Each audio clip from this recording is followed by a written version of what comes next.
Hello बच्चों, कैसे हैं आप लोग। आपका स्वागत है आपके online platform physics study by Rajiv sir. जैसे बच्चों हमने अपने लास्ट लेक्चर्स में केमिस्ट्री फर्स्ट का सेकंड चैप्टर विलियन स्टार्ट करा था। इसमें कुछ टॉपिक्स हो गए थे, जैसे कि विलियन क्या होता है, विलियन की सांद्रता को व्यक्त करने की विधियां। तो बच्चों जितना हमने थ्योरी का पोर्शंस कंप्लीट कर लिया था सेकंड चैप्टर्स का, तो आज हम उस पोर्शंस के न्यूमेरिकल्स देखेंगे एनसीईआरटी बुक्स के। ठीक है बच्चों, तो बच्चों स्टार्ट करते हैं आज का लेक्चर्स। ठीक है, और बच्चों एक चीज और, जब भी आप इस लेक्चर्स को देखें तो अपनी एनसीईआरटी की बुक्स को लेके बैठे, क्योंकि आज जो हम न्यूमेरिकल्स देखेंगे एनसीईआरटी के न्यूमेरिकल्स देखेंगे। ठीक, और बच्चों लास्ट तक बने रहना है, बीच में लेक्चर को स्किप नहीं करना है, क्योंकि इंपॉर्टेंट बहुत ही महत्वपूर्ण न्यूमेरिकल्स हैं जो आपके एग्जाम के लिए बहुत इंपॉर्टेंट होंगे।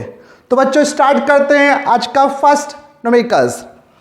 बच्चों फर्स्ट न्यूमेरिकल्स है क्वेश्चन नंबर 2.1, सेकेंड चैप्टर्स का है, विलियन है एनसीईआरटी बुक्स का, क्वेश्चन नंबर 2.1।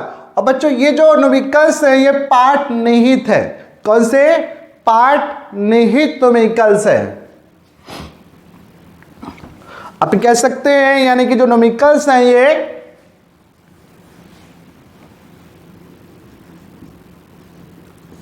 पार्ट निहित न्यूमेरिकल्स है। पाठ्य निहित, ठीक है, पाठ्य निहित numericals.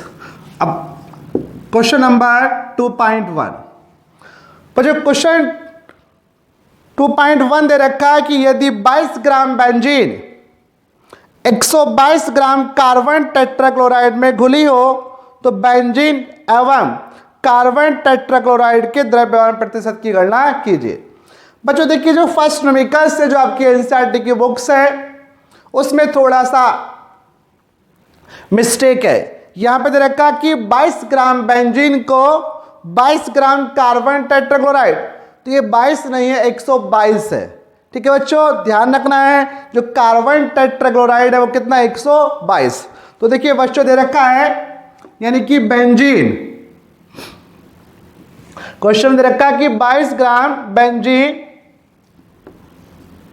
22 gram benzene 122 gram carbon tetrachloride में घुली है। ठीक है, तो पूछा गया है बेंजीन एवं कार्बन टेट्राक्लोराइड क्या होता है CCl4, CCl4 का द्रव्यमान प्रतिशत, द्रव्यमान प्रतिशत। यानी बच्चों क्वेश्चन जो 2.1 क्वेश्चन से इसमें दिया गया है कि 22 gram benzene 122 gram carbon tetrachloride यानी कि CCl4, कार्बन टेट्राक्लोराइड CCl4 में घुली है, तो बेंजीन एवं CCl4 का द्रव्यमान प्रतिशत ज्ञात कीजिए। ठीक है, देखिए बच्चों जैसे आपको लास्ट लेक्चर में बताया गया था कि विलियन क्या होता है। ठीक है, विलियन के दो ही अवयव होते हैं, एक होता है विलय और एक विलायक। विलय वह होता है जो पदार्थ घोला जाता है उसको विलय कहते हैं, और जिस पदार्थ में घोला जाता है उसको विलायक, और दोनों के मिक्स होने के बाद क्या बनता है? विलियन बनता है। तो यहां पे दिया गया है कि 22 gram benzene 122 gram carbon tetrachloride में घुली है, तो बेंजीन एवं CCl4 का द्रव्यमान प्रतिशत ज्ञात कीजिए। तो बच्चों देखिए सबसे पहले समझेंगे द्रव्यमान प्रतिशत होता क्या। द्रव्यमान प्रतिशत का मतलब यानी कि विलयन के किसी भी अवयव बिलियन के किसी भी अवयव का मतलब विलय या विलायक। ठीक है, द्रव्यमान क्योंकि प्रतिशत का मतलब होता है 100। ठीक है, तो 100 ग्राम बिलियन में 100 ग्राम बिलियन में किसी भी अवयव की जो ग्राम होते हैं, यानी 100 ग्राम बिलियन के अंदर किसी भी अवयव के ग्रामों की संख्या को विलियन के उस अवयव का द्रव्यमान प्रतिशत कहते हैं, क्योंकि प्रतिशत का मतलब 100 पर कितना, यानी 100 ग्राम बिलियन पे हमें ये बताना होता है कि विलय कितना है, विलय और विलायक कितना है। ठीक है, तो देखिए सबसे पहले हमें चूंकि द्रव्यमान प्रतिशत विलियन पे बताना होता है, ठीक है, तो सबसे पहले हम निकालेंगे विलियन की मात्रा, विलियन की मात्रा। अब बच्चों देखिए विलियन की मात्रा, विलय क्या होता है, विलय प्लस विलायक। यहां पे विलय कितना, 22 gram benzene, 122 gram carbon tetrachloride, तो यहां पे बेंजीन क्या हो गया, विलय, यानी ये क्या हुआ विलय और ये हुआ विलायक, और दोनों के मिक्स होने के बाद क्या बनता है, बिलियन।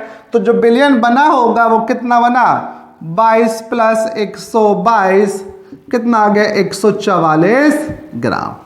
ठीक है, अब हमसे पूछा बेंजीन और CCl4 का द्रव्यमान प्रतिशत, तो बेंजीन का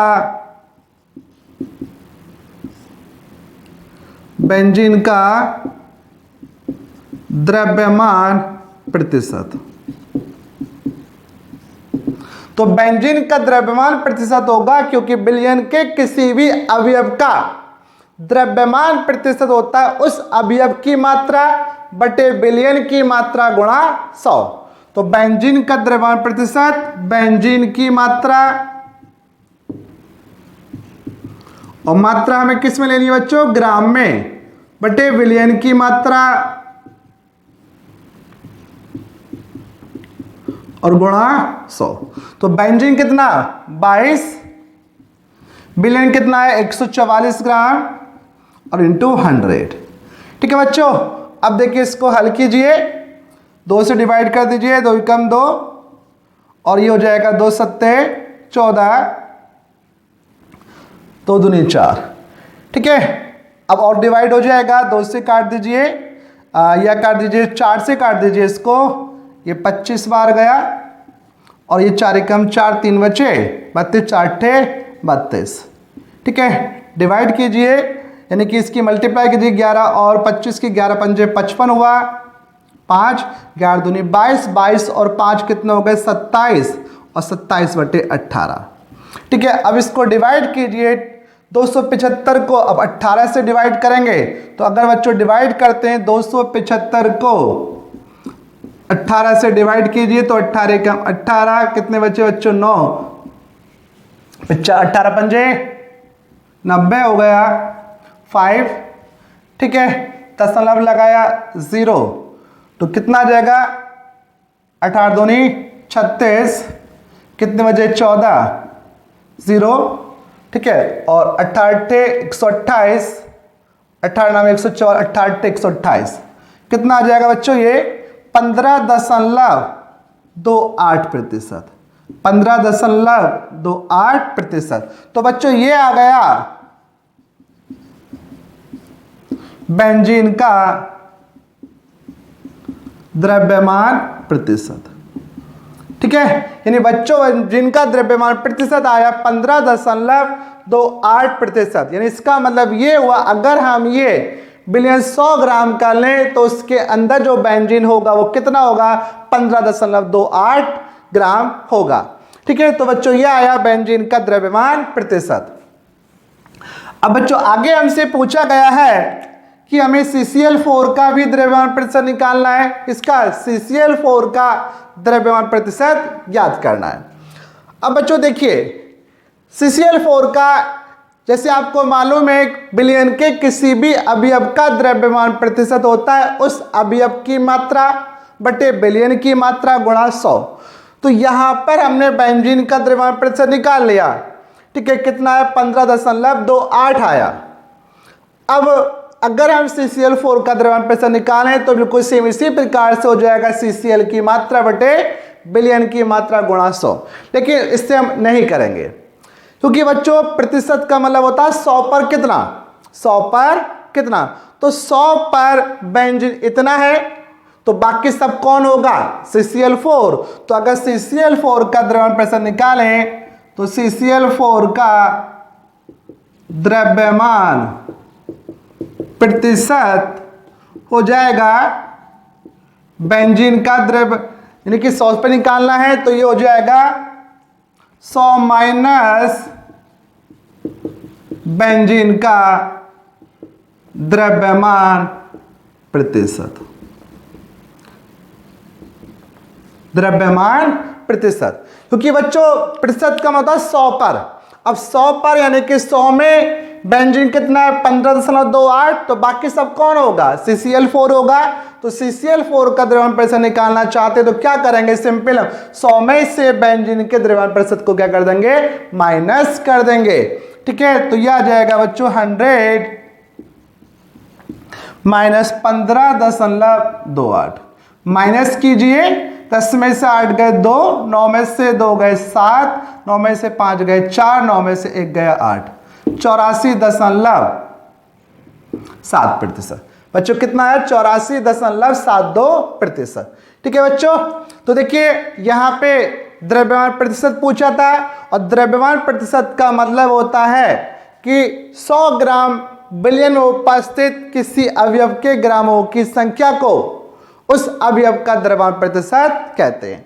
क्योंकि हमें बिलियन में बताना होता है तो पहले हमने बिलियन की मात्रा निकाली 22, 122 प्लस 144, क्योंकि बेंजीन का द्रव्यमान प्रतिशत पूछा गया था तो इसलिए बेंजीन का द्रव्यमान प्रतिशत बेंजीन की मात्रा बटे बिलियन की मात्रा गुणा 100। बेंजीन की मात्रा कितनी 22, बिलियन की 144, इसको सॉल्व करा। ठीक है, और ये कितना आ गया 275/18 डिवाइड कर दिया, इतना आ गया। ठीक, क्योंकि प्रतिशत का मतलब होता है 100 पर। अब 100 में बेंजीन कितना 15.28, तो बाकी सब कौन होगा, CCl4 होगा, इसलिए CCl4 का द्रव्यमान प्रतिशत हो जाएगा 100 माइनस बेंजीन का द्रव्यमान प्रतिशत। ठीक है बच्चों, स्क्रीनशॉट लीजिए, फिर देखते हैं नेक्स्ट न्यूमेरिकल्स।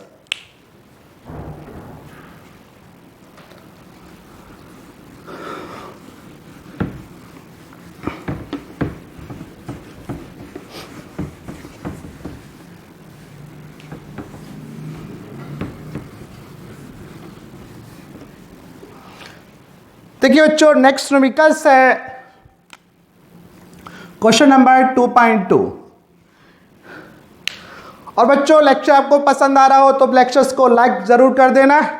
ठीक है, देखिए सेकंड है कि 1 बिलियन में बेंजीन का 30 द्रव्यमान प्रतिशत कार्बन टेट्राक्लोराइड में घुला है, तो बेंजीन के मोलस की गणना कीजिए।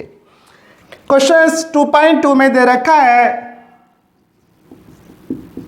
कि बेंजीन का कार्बन टेट्राक्लोराइड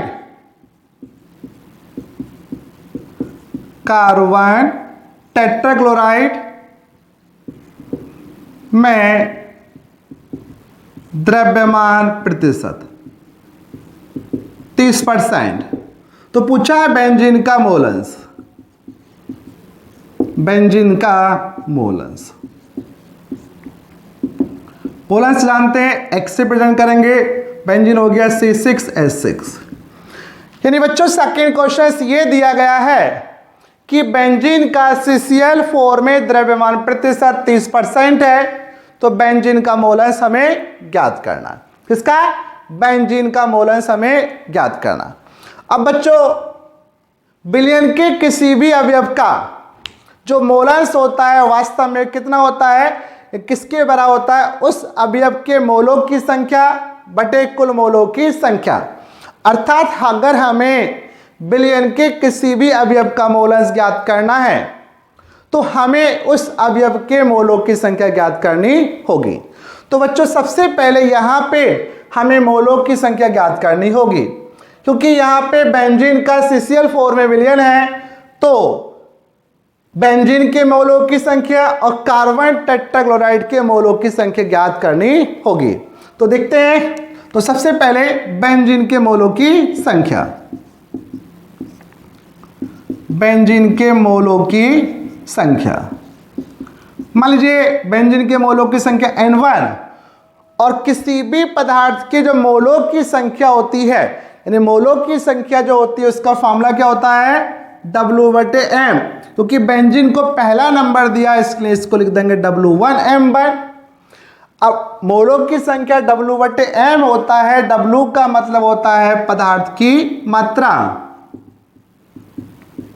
और M होता है अणुभार। यानी किसी भी पदार्थ के मोलों की संख्या का फॉर्मूला होता है W/M। जैसे आपको मालूम है कि जो मोल होते हैं वास्तव में किसी पदार्थ की मात्रा जो होती है उस मात्रा का SI यूनिट होता है मोल, और किसी भी पदार्थ के मोलों की संख्या का फॉर्मूला W/M। W उस पदार्थ की मात्रा ग्राम में, ये ध्यान रखना है आपको, यहाँ पे मोलों की संख्या में जो मात्रा ली जाएगी वो किस में ली जाएगी, ग्राम में। ठीक, तो यहाँ पे W कितना।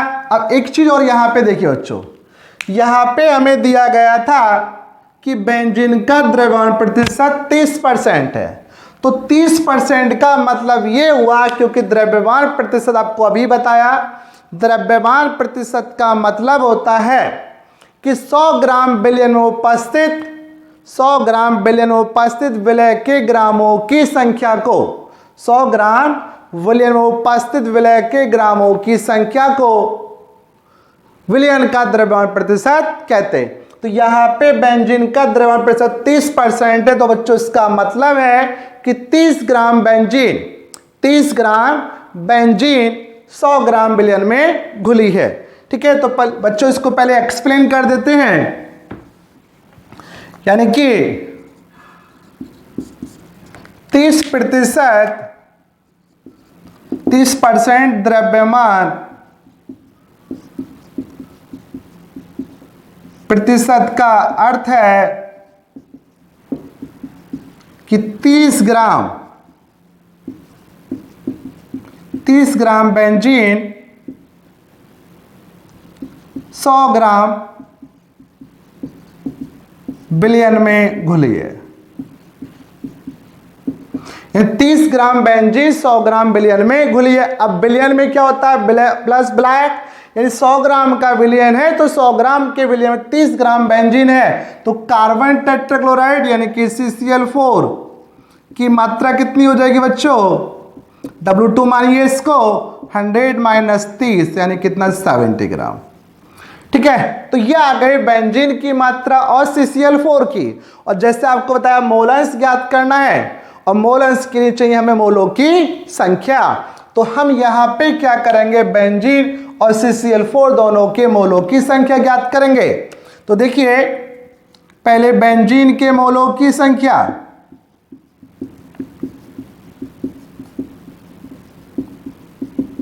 इसको मान लीजिए N1 = W1/M1। N1 W1 कितना, यानी बेंजीन की मात्रा कितनी, 30 ग्राम। अब M क्या होता है बच्चों, अणुभार, बेंजीन का अणुभार। अब जानते हैं जो बेंजीन होता है उसका फार्मूला होता है C6H6, तो इसका अणुभार हमें चाहिए, इसका मोलर द्रव्यमान हमें चाहिए। अब जानते हैं बच्चों किसी भी यौगिक का जो अणुभार होता है वो कैसे ज्ञात करते हैं, उस यौगिक के अंदर जो विभिन्न तत्वों के परमाणु उपस्थित हैं उनके परमाणु भारों के योग के बराबर। जैसे इसका अणुभार हम निकालें तो कार्बन का होता है 12, कार्बन के एक परमाणु का 12 कितने हैं, 6, तो 12 × 72।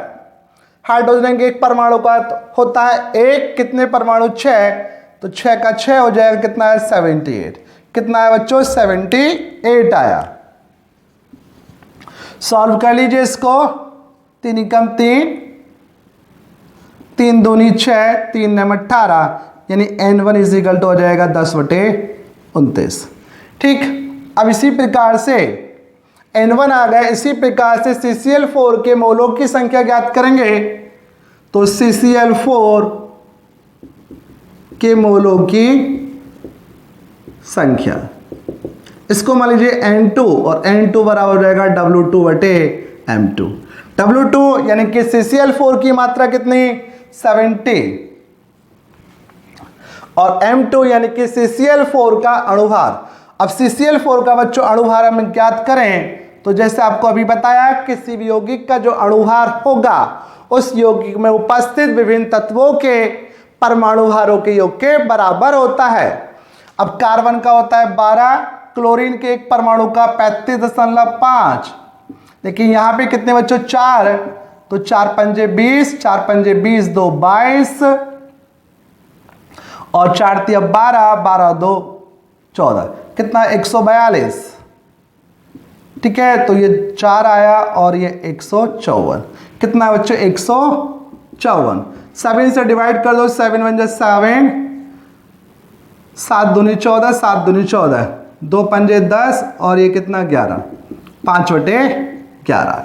तो ये आया CCl4 के मोलों की संख्या। ठीक है बच्चों, अब हमें क्या ज्ञात करना है, मोलांश ज्ञात करना है। अब देखिए किसका, बेंजीन का, तो अतः बेंजीन का मोलांश। अब किसी भी, यानी ध्यान रखना है आपको बच्चों, बिलियन के किसी भी अवयव का जो मोलांश होता है, बिलियन के किसी भी अवयव का जो मोलांश होता है उस अवयव के मोलों की संख्या बटे कुल मोलों की संख्या के बराबर होता है। बेंजीन का मोलांश हमें ज्ञात करना है तो बेंजीन का मोलांश होगा बेंजीन के मोलों की संख्या,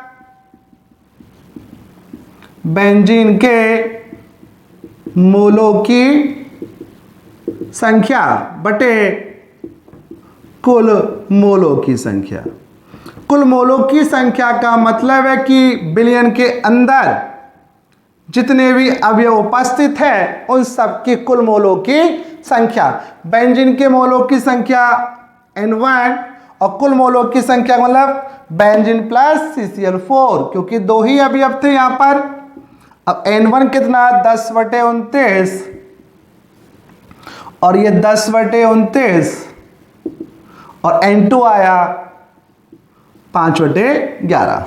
ठीक है बच्चों, अब देखिए इसको हम सॉल्व करें तो 10/29 इसका एलशियम आ जाएगा 29 × 11, क्रॉस मल्टीप्लाई कर दीजिए, कितना आ जाएगा बच्चों, ये 11 दाएं 110 और ये 5 9 45, 5 9 45, 5 2 10, 10 और 4 कितना हो गए 14। ठीक है, उलट दीजिए 10/29 और ये हो जाएगा बच्चों 29 × 11 बटे, इन दोनों को ऐड करेंगे तो 5 हुआ ये और 4 और 1 5 हुआ।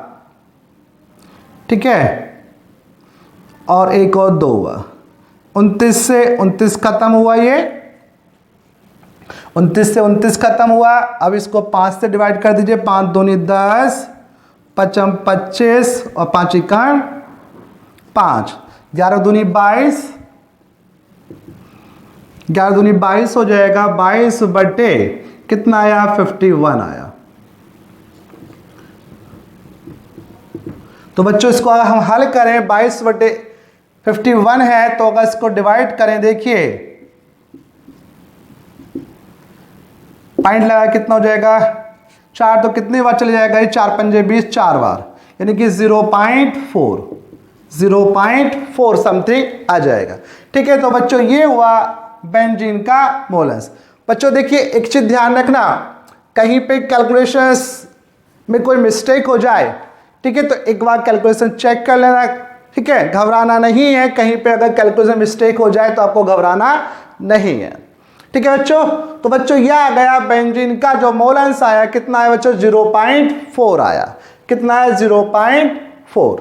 ठीक है, स्क्रीनशॉट लीजिए। अब देखिए बच्चों यहाँ पे और एक चीज और, इस क्वेश्चंस में तो केवल हमसे क्या पूछा था, बेंजीन का मोलांश पूछा था, लेकिन क्वेश्चंस में आपको विलयन के किसी भी अवयव का मोलांश पूछ सकता है, किसी भी अवयव का मोलांश पूछ सकता है। जैसे बेंजीन का पूछा है, अगर CCl4 का पूछ लेगा तो CCl4 का मोलांश इसी प्रकार से होगा, या क्वेश्चन फॉर्मूला बन जाएगा CCl4 के मोलों की संख्या बटे कुल मोलों की संख्या, यानी CCl4 के मोलों की संख्या बटे कुल मोलों की संख्या फॉर्मूला बन जाएगा। फिर ठीक एक तरीका और होता है, चूंकि आपको थ्योरी में बताया गया कि जो विलयन दो ही अवयव होते हैं, विलय और विलायक। तो विलय का मोलंस प्लस विलायक का मोलंस दोनों का योग होता है कितना? 1 होता है। ठीक है, यानी कि विलय का मोलंस प्लस विलायक का मोलंस इज इक्वल टू कितना होता है? 1 होता है। तो अगर हम यहाँ पे CCl4 का मोलंस निकालना चाहें तो सिंपल क्या करेंगे? बेंजीन के मोलंस को 1 में से माइनस कर देंगे। ठीक है बच्चों, स्क्रीनशॉट लीजिए, फिर देखते हैं नेक्स्ट केमिकल्स।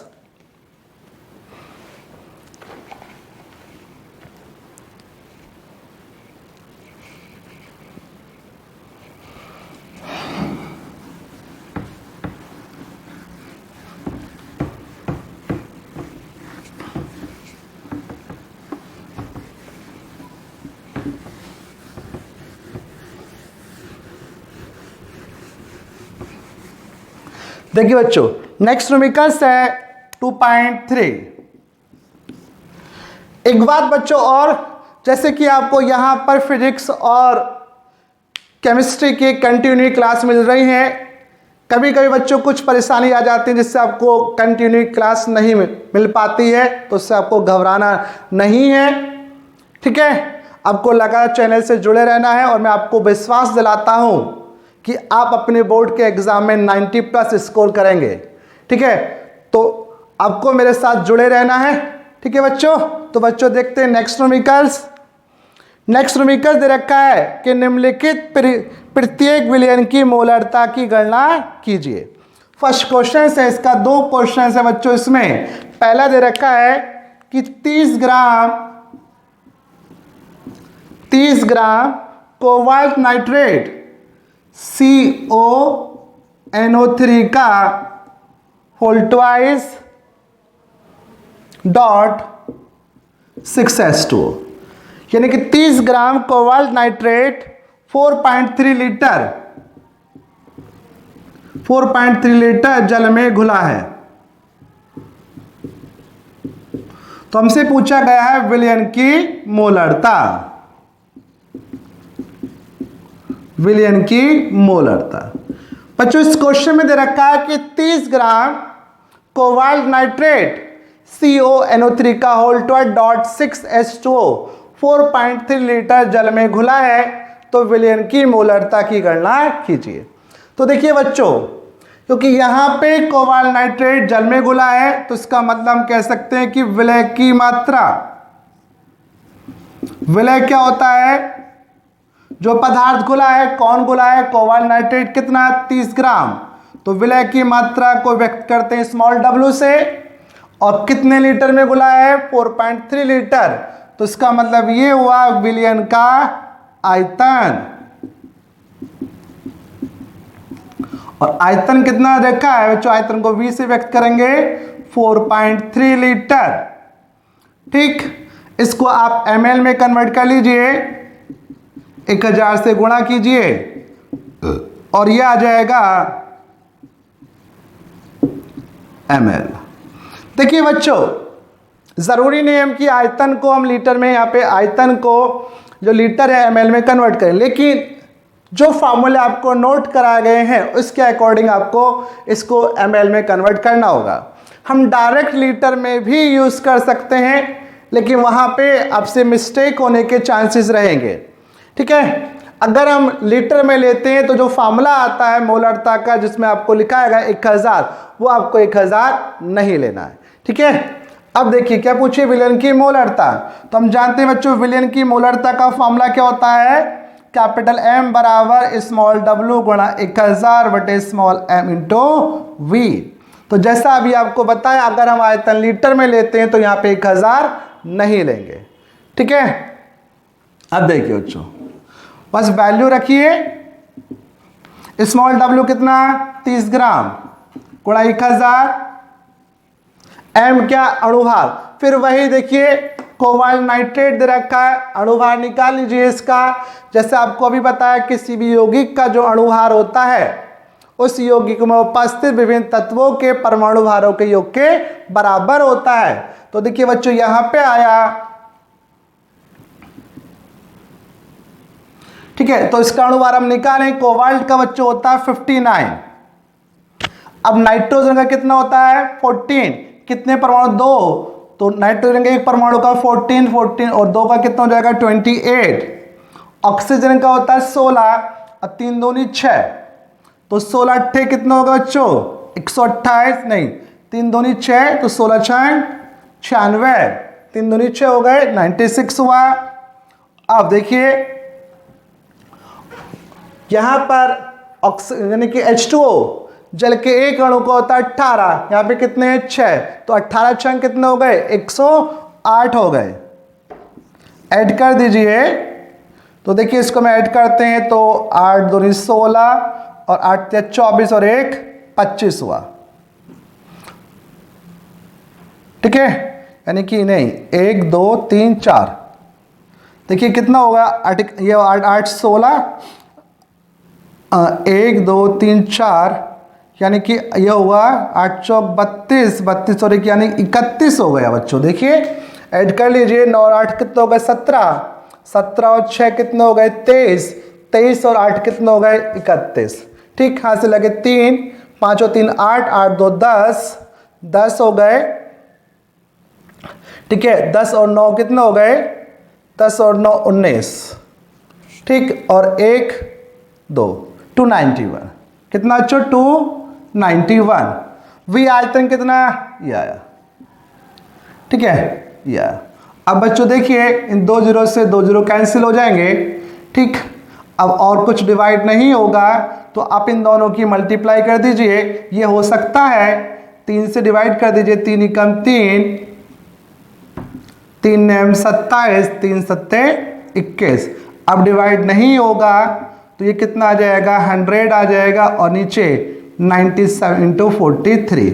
बस आप इन दोनों की मल्टीप्लाई करके इसको डिवाइड करेंगे, जैसे इनकी मल्टीप्लाई की जाए 97 43 तो 3 सत्ते 21 9 तिया 27 27 और 2 29 हुआ, 4 सत्ते 28 9 चौक 36 36 2 38 हो गए, 1 17 10 और 1 11। ठीक है, 3 और 1 4, तो कितना आता है ये 100 अपॉन 4171। ठीक है, तो बच्चों अभी आप पे क्या करेंगे, इस 100 को 417 से क्या कर देंगे डिवाइड कर देंगे, और डिवाइड करने के बाद आ जाएगा आपका आंसर विलयन की मोलरता। और मोलरता का जो मात्रक होता है बच्चों क्या होता है मोल प्रति लीटर होता है। आई होप इतनी कैलकुलेशन तो कर सकते हैं क्योंकि आप 12th में पढ़ रहे हैं, साइंस के स्टूडेंट्स हैं, तो इतनी इजी कैलकुलेशन तो आपसे आनी चाहिए। ठीक है बच्चों, तो स्क्रीनशॉट लीजिए, फिर देखते हैं नेक्स्ट न्यूमेरिकल्स।